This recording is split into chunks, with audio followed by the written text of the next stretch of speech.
બિલકુલ સીધા દ્રશ્યો જે છે તેના તમને બતાવીશું કે આ બ્રિજ નીચે તમે દ્રશ્યો જોઈ રહ્યા છો કે અત્યારે જે રેસ્ક્યુની કામગીરી જે છે તે સ્થાનિક તરવૈયાઓ, ફાયર બ્રિગેડ અને એસડીઆરએફ દ્વારા કરવામાં આવી રહી છે અને દ્રશ્યો પણ જોઈ શકાય છે કે એક ટ્રક, પિકઅપ વાન સહિતના જે કેટલાક વાહનો છે, ટુ વ્હીલરો છે, તેઓ અત્યારે નદીના પાણીમાં ખાબકેલા છે અને અમે જ્યારે અહીંયા પહોંચ્યા ત્યારે અમારી સામે જ જે મૃતદેહો છે તે એક બાદ એક બહાર કાઢવાનો સિલસિલો યથાવત છે અને શરૂઆતમાં જ્યારે 3નો આંકડો હતો ત્યારે અહીંયા અમારા આવ્યા બાદ લગભગ મૃત્યુનો આંકડો 8 સુધી પહોંચ્યો છે। 5 લોકોને જીવતા બહાર કાઢ્યા છે, બચાવી રહ્યા છે, પરંતુ હજી પણ આ મૃત્યુનો આંકડો જે છે તે વધવાની શક્યતાઓ છે કારણ કે સ્થાનિક લોકો કહી રહ્યા છે કે જ્યારે ઘટના બની ત્યારે લગભગ 20થી 25 લોકો જે છે તે અંદર પડેલા હોવા જોઈએ। ભગવાન ના કરે કે એવી મોટી ઘટના બની હોય, પરંતુ અત્યારે જેટલા બને એટલા પ્રયાસો જે છે તે તંત્ર દ્વારા કરવામાં આવી રહ્યા છે। બીજી મહત્વની વાત કરીએ તો જ્યારે સ્થાનિક લોકોએ આ બ્રિજના સમારકામ માટે રજૂઆત કરી હતી ત્યારે પણ તંત્ર મૌન હતું અને આજે જ્યારે આટલી ગંભીર પ્રકારની દુર્ઘટના સર્જાય છે ત્યારે પણ તંત્ર મૌન છે। તંત્ર તરફથી સામે આવીને કોઈ પણ બોલવા માટે તૈયાર નથી, પોતાની ભૂલ સ્વીકારવા માટે તૈયાર નથી કારણ કે વડોદરા જિલ્લા કલેક્ટર પોતે અહીંયા ઉપસ્થિત છે, પરંતુ તેઓ મીડિયા સામે આવવાનું અને કંઈ પણ બોલવાનું ટાળી રહ્યા છે, રેસ્ક્યુનું બહાનું કરી રહ્યા છે। ઉલ્લેખનીય બાબત છે કે જો એક સચોટ માહિતી મળી જાય દર્શકોને તો લોકોની અંદર જે દહેશતનો માહોલ છે તે ના ઊભો થાય, પરંતુ તંત્રને એ યોગ્ય નથી લાગતું। એના કારણે જ તંત્ર જે છે તે આખી ઘટના પર પડદો પાડવાનો પ્રયાસ કરી રહ્યું છે અને પોતાની ભૂલ છુપાવવાનો પ્રયાસ જે છે તે કરી રહ્યું છે। આ તો આભાર માનવો જોઈએ સ્થાનિક લોકોનો કે સ્થાનિક લોકો મદદે આવ્યા અને સ્થાનિક લોકો દ્વારા અહીંયા રેસ્ક્યુની કામગીરી જે છે તે કરવામાં આવી રહી છે। જિલ્લા એસપી પણ જે છે તે અહીંયા પહોંચ્યા છે, આ ઘટનાનું નિરીક્ષણ કરી રહ્યા છે। આ કલેક્ટરે જો અગાઉ જ નિરીક્ષણ કર્યું હોત તો આજે આ બ્રિજ જે છે તે ધરાશયી ન થયો હોત, પરંતુ સ્થાનિક લોકોની વાત ક્યારેય ન સંભળાઈ અને આજે નિર્દોષ લોકોએ પોતાનો જીવ જે છે તે ગુમાવી દીધો।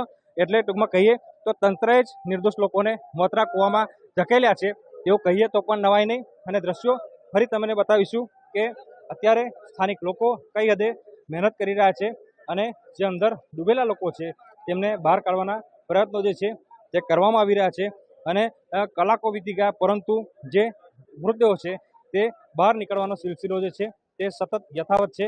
અને અહીંયા સ્થાનિક લોકો મેં કીધું પ્રમાણે કે સ્થાનિક લોકોનો ખાસ આભાર માનવો જોઈએ કારણ કે સ્થાનિક લોકો મદદે આવ્યા છે અને નદીની અંદરના દ્રશ્યો તમે જોઈ શકો છો કે એક કાર છે, એ કારને નદીમાંથી બહાર કાઢવાના પ્રયત્નો જે છે તે કરવામાં આવી રહ્યા છે અને બીજા અંદર ટ્રક જે છે લગભગ 2 જેટલા ટ્રક દેખાય છે તે તો ખાબકેલા છે અને કેટલાક વાહનો, ટુ વ્હીલર એ તો અંદર ડૂબી જ ગયા છે। પરંતુ આખું જ્યારે રેસ્ક્યુ ઓપરેશન પૂરું થશે ત્યારબાદ સાચો આંકડો જે છે તે સામે આવી શકશે કારણ કે અત્યારે પાણી છે અને પાણીમાં રેસ્ક્યુ ઓપરેશન કરવાનું છે, એટલે ચોક્કસ કોઈ આંકડો કે કેટલા લોકો અંદર ખાબક્યા હશે તે કહેવું ખૂબ જ મુશ્કેલ છે। ત્યારે જે તંત્ર છે, તંત્ર હજી પણ કંઈ પણ બોલવા તૈયાર નથી।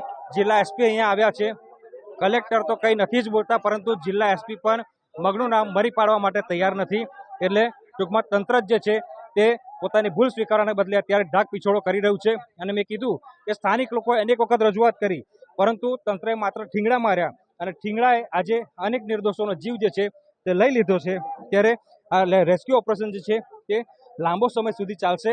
ન્યૂઝ 18 ગુજરાતીની નજર આખા રેસ્ક્યુ ઓપરેશન પર છે, ત્યારે સતત અપડેટ જે છે તે આપણે આપણા દર્શકોને આપી રહ્યા છે। જો અત્યારે જે ગામના લોકો છે, ગામના યુવાનો છે, તેઓ ચોક્કસથી મદદ કરવા માટે આવ્યા છે, પરંતુ ગામના કેટલાક લોકો જે છે તે અહીંયા જોઈ શકાય છે અને આ ભાઈ છે તે સવારથી જહેમત કરી રહ્યા છે લોકોના જીવ બચાવવાની। તેમની સાથે વાત કરીશું। ભાઈ, શું કહેશો? જેમનો જીવ ગયો એમને તો આપણે બચાવી નથી શક્યા, પરંતુ તમે તમારા જીવના જોખમે પ્રયત્ન તો કર્યો કે ભાઈ ચલો આપણે કોઈને બચાવી લઈએ। ખરેખર જો આ જ પ્રયત્ન તંત્રએ પહેલા કર્યો, ગામવાળાએ જ્યારે રજૂઆત કરી કે બ્રિજ રિપેર કરો, તો આ ઘટના બની હોય તેવું માનો? ના બને। રેસ્ક્યુ કરે છે, હવા મારતા કે ના ચાલુ કાઢીએ છે, બધા મદદ બહુ કરી છે। કેટલી ગંભીર ઘટના? હજુ તો એક કિક્કો કાઢી, બીજા 7-8 આમ 15-20 લાશો તો નીકળી જાય। હજુ તો કેટલા ડબે લે તો કોઈ નક્કી જ નહીં। હજુ એક છગડો છે, રિક્ષા છે, 10 થી 12 મૃતદેહ તમે બહાર કાઢ્યા? હા, મુદ્દે તો અમારે હાજરોમ નીકળ્યા છે। અને અગાઉ રજૂઆત કરી હતી કે બ્રિજને રિપેર કરો, પરંતુ રિપેર ના કારણે ઠીંગડા માર્યા। આ તો ચાલે છે પણ કોઈ કરવા રાજી નહીં। રિપેરિંગ કરી અને પછી બંધ મૂકા છે। અમને થોડા દાડા પર જ અહીં મીટિંગ હોત થઈ હતી, કલેક્ટર સાહેબ કઈ આવ્યા હતા તેમને કર્યું। હા, એ ખબર નહીં આવે, વાત કરી હતી પણ હવે આ કે રિપેરિંગ 5 વર્ષથી રજૂઆત કરો છતાંય રિપેર? હા, રિપેરિંગ કરીને જતા રહે છે। હા, ઠીંગડા મારે। અત્યારે બ્રિજ આખો ડેમેજ જ છે બધો।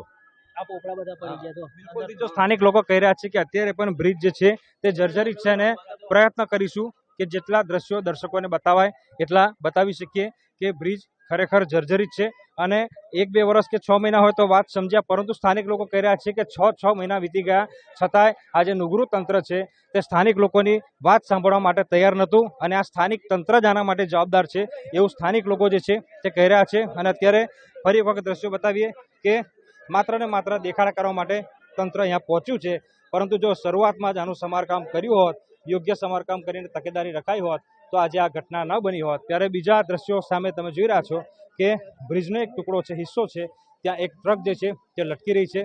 લગભગ 2 ટ્રક તો અમને અહીંયાથી દેખાઈ જ રહી છે અને પાણીના નીચે કેટલા વાહનો હશે તેનો અંદાજો લગાવવો ખૂબ જ મુશ્કેલ છે.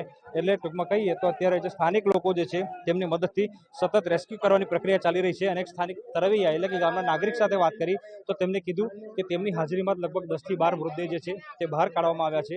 જ્યારે અમે પહોંચ્યા ત્યારે અમારી હાજરીમાં જ લગભગ 4 મૃતદેહ જે છે તે બહાર કાઢ્યા છે. એટલે આંકડો ખૂબ જ મોટો થવાની શક્યતાઓ હાલ સેવાઈ રહી છે. વડોદરા જિલ્લા કલેક્ટર છે અનિલ ધામેલિયા અહીંયા પહોંચ્યા છે. વડોદરા જિલ્લા એસપી જે છે તેઓ અહીંયા પહોંચ્યા છે અને દ્રશ્યો પણ જોઈ શકાય છે. સાથે સાથે સ્થાનિક ધારાસભ્ય ચૈતન્યભાઈ પણ અહીંયા પહોંચ્યા છે અને ફાયર બ્રિગેડ અને એસડીઆરએફની ટીમ જે છે તે અહીંયા સતત રેસ્ક્યુ કરી રહી છે. અને જે લોકોને બચાવી રહ્યા એમની વાત કરવામાં આવે તો એ બચાવેલા લોકો જે છે તો કોઈને રેફરલ હોસ્પિટલ તો કોઈને ખાનગી હોસ્પિટલ એ રીતે તાત્કાલિક ધોરણે સારવાર જે છે તે આપવામાં આવી રહી છે. અને પ્રયત્નો તો એ જ છે કે મૃતદેહનો આંકડો જે છે તે ન વધે, પરંતુ અત્યારે દ્રશ્યો જોઈને પરિસ્થિતિ જોઈને કંઈ પણ કહેવું ઘણું મુશ્કેલ છે. અત્યારે લગભગ બીજો એક મૃતદેહ મળ્યો હોય તેમ લાગી રહ્યું છે, કારણ કે જે સ્થાનિક લોકો જે છે તે એકબીજાનો જુસ્સો વધારી રહ્યા છે અને વાહન હોય કે પછી મૃતદેહ હોય કંઈક પાણીમાંથી બહાર કાઢવાના પ્રયત્નો જે છે તે સતત અત્યારે કરવામાં આવી રહ્યા છે. અને દ્રશ્યો તમે જોઈ રહ્યા છો અને દ્રશ્યો જોઈને તમારા રૂવાડા ઊંચા થઈ જશે, કારણ કે આ બ્રિજ કે જેના નદી વચ્ચે 2 ટુકડા થઈ ગયા અને એક બાદ એક 4 વ્હીલર હોય, 2 વ્હીલર હોય કે પછી ભારદારી વાહન હોય તે પાણીમાં ખાબક્યા. અને મેં કીધું એ પ્રમાણે કે સ્થાનિક લોકોનો એક અંદાજો છે કે આ મૃત્યુનો આંકડો ખરેખર વધશે, કારણ કે સ્થાનિક તરવૈયાએ કીધું કે 10 થી 12 મૃતદેહ તો તેમને પોતે જ જોયા છે. ત્યારે અત્યારે તંત્રનો અત્યારે પ્રયત્ન એ જ છે, સ્થાનિક લોકોનો પ્રયત્ન એ જ છે કે વધુમાં વધુ લોકોને બચાવી લેવાય. કદાચ કોઈ દલદલમાં ફસાય હોય તેને પણ બહાર કાઢીને પ્રાથમિક સારવાર આપી શકાય તે આ પ્રકારના પ્રયત્નો જે છે તે કરવામાં આવી રહ્યા છે.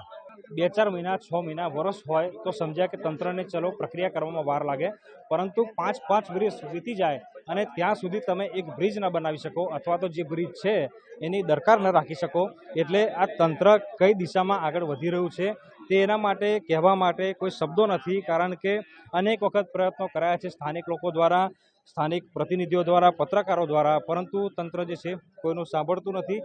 અને આપણે ખરેખર આ દુઃખદ ઘટના એટલા માટે કહીએ કારણ કે બ્રિજ પરથી જે લોકો પસાર થતા હતા એ કોણ ક્યાં કયા કામથી જતું હશે, પરિવારનું કયું સભ્ય જે છે તેમને ગુમાવ્યું હશે એનો અંદાજો આપણે નથી લગાવી શકતા. પરંતુ મેં મારી આંખોએ અહીંયાથી લગભગ 2 થી 3 નાના બાળકો જે 4 થી 5 વર્ષના કાં તો 6 વર્ષના નાના બાળકોના મૃતદેહ જોયા છે.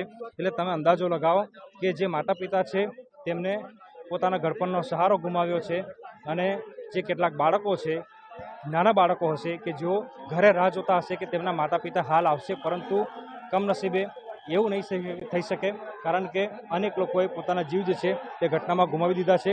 અને આ દ્રશ્યો ફરી બતાવીએ કે વધુ એક મૃતદેહ જે છે તે મળી આવ્યો છે અને ફાયર બ્રિગેડની ટીમ જે છે તેમના દ્વારા આ મૃતદેહ બહાર કાઢવામાં આવી રહ્યો છે. એક બાદ એક ફાયર બ્રિગેડના જવાનો, એસડીઆરએફના જવાનો, સ્થાનિક તરવૈયાઓ અહીંયાથી મૃતદેહ બહાર કાઢી રહ્યા છે. અને મેં કીધું એ પ્રમાણે કે હાલ મૃત્યુનો આંકડો જે છે તે કહેવો ઘણો મુશ્કેલ છે, પરંતુ અમારી નજર સમક્ષ જેટલા પણ મૃતદેહ અમને મળી રહ્યા છે એ આંકડો અમે દર્શકો સુધી પહોંચાડી રહ્યા છે, તમારા સુધી પહોંચી રહ્યા છે. આ પ્રાર્થના ભગવાનને માત્ર એક જ છે કે મૃત્યુનો આંકડો ન વધે, કારણ કે અનેક નિર્દોષ લોકોએ પોતાનો જીવ ગુમાવ્યો છે. ત્યારે આ ઘટના જે છે ખરેખર ખૂબ જ ગંભીર અને દુઃખદ ઘટના જે છે તે કહી શકાય.